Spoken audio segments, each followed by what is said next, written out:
За манайх болохоор одоо 13 настай өнгөрсөн жил буюу 24 оны 11 сард болохоор сургууль дээр нь папилломавирусын эсрэг вакцины хийх үү гэд судалгаа авчихсан. Тэгээд судалгааных нь үеэр би бол хийлгэнэ гэж хэлсэн байсан чинь хүн маань яг вакцины хийдэг өдөр утастаад за энэ вакцин чи ээж эмэгтэй хүүхдүүдэд зориулсан вакцин юм шүү би хийх шаардлага байна уу гэд асуугаадсэн.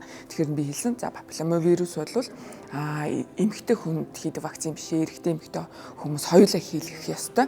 Ягаад гэхээр эрэгтэй хүн тэмдэглэгжүүлдэг эмэгтэй хүн дийлэнх тохиолдолд вирусээс нь шалтгаалсан өвчин хавдар тусах магадaltaй болдог гэд хэлсэн. Зарим тохиолдолд эрэгтэйчүүд бас энэ вирусээс шалтгаалаад өвчин тохиолдол ч бас байдаг учраас заавалжгүй вакциныг хийлгэх ёстой гэд хүүдээ хэлсэн. Хүүгийн манай найзууд бас энэ эмэгтэй хүний вакцин биш дээ энэ төр гэд бас хоорондоо ярилцсан байлээ.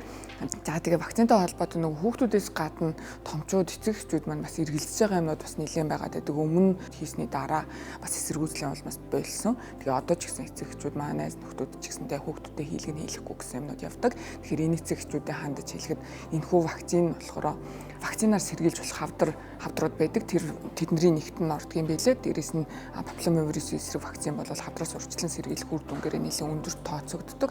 За тэгээд миний нөгөө нэг сонсч ирснээр бол вакцин бол хүн төрөлхтний түүхэнд халдварт бас болон халдварт өвчнүүдийг цогсоосон хамгийн шилдэг бүтээлт гэж хэлж болно. Тэгэхээр эцэгчүүд маань юун төрөнд эсэргүүцэхээс өмнө эхлээ сайн судлаарай, мэрэгчлэтнүүдээс асуугаарай, эмчнэрээс бас асуугаарай. Эннийхээ дараа хийлэх үү, хийхгүй юу гэдэг шийдвэрээ бас гаргахад бол оройтхгүй хаа гэж бодож байна. Тэгээд папилломавирусын эсрэг вакцинд эрэхтэй эмэгтэй аль ч үгтэй бас хамруулаарай гэж эцэгчүүдэд уриалж байна.